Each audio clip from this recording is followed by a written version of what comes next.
కేకలు ఏలలు. అప్పుడు మీకు అసలు బాధ కలగల, అసలు బాధ కలగల. డిబేట్ లో అసలు ఎప్పుడు ఇట్లా చర్చ పెట్టలా, బాధ కలగల.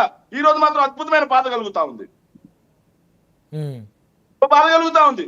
రోజా గారి మాట్లాడిన ఆడియో నిజమో అబద్ధం కూడా ఎవరికి తెలియదు, ఎవరికి తెలీదు. వీడియో ఉందా? అలాంటి ఆడియోలు 100 తయారు చేపిస్తాను నేను.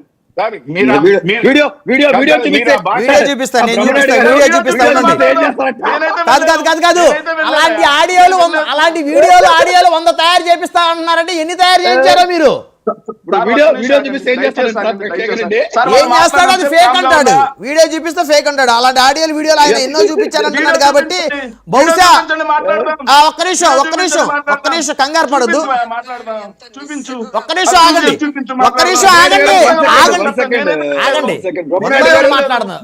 మీరు ఆవేశపడినంత మాత్రాన శేఖర్ రెడ్డి గారు ఆవేశపడద్దు,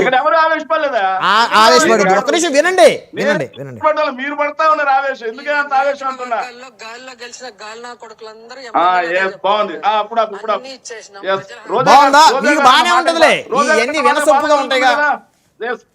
రోజా గారు అన్న మాటకు ప్రజాప్రతినిధుల్ని పట్టుకొని నా కొడుకులను పవన్ కళ్యాణ్ అన్నప్పుడు బాధ కలగలేదు ఎవరికి? ఏం మాట్లాడతారండి? అది ఇది చెప్పండి సార్, ఇప్పుడు జరుగుతుంది చెప్పండి అంటే ఎప్పుడు జరుగుతుంది?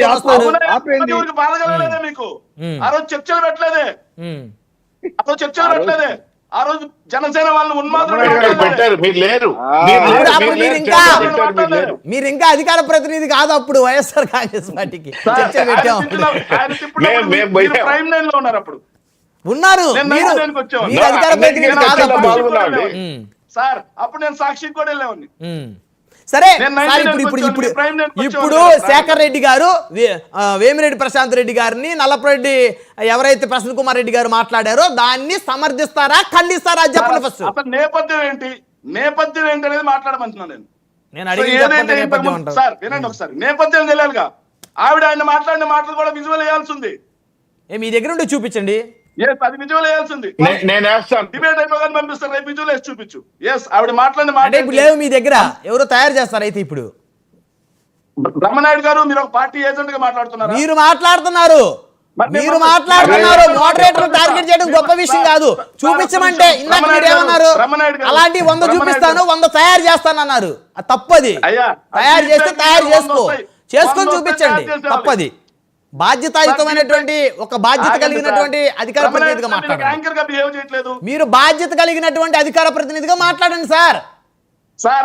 బ్రహ్మనాయుడు గారు బాధ్యత కలిగిన యాంకర్ ప్రతినిధిగానే మాట్లాడుతున్నా, కానీ మీరు బాధ్యత కలిగిన యాంకర్ లాగా మీరు బిహేవ్ చేయట్లా. చప్పట్లు కొట్టమంటారా? నేను కూడా వేమిరెడ్డి ప్రశాంత్ రెడ్డి గారిని తిట్టినప్పుడు వాళ్ళు చప్పట్లు కొట్టారే, చప్పట్లు కొట్టి విజయ్ చేయమంటారా? ఏం మాట్లాడతారు సార్ మీరు? వైఎస్ఆర్ కాంగ్రెస్ పార్టీ తప్పు అని మీరు స్టేట్మెంట్ ఎట్టిస్తారు?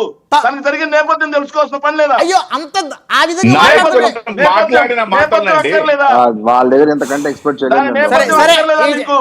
దయచేసి ఎవరు మాట్లాడదు ప్యానల్లో సార్, మీరు చెప్పేది చెప్పుకోండి సార్, ఇంకా వదిలేసేయండి. ఇంకా సార్ ఒక నిమిషం సార్, ఏదైతే తెలుగుదేశం పార్టీకి చెందిన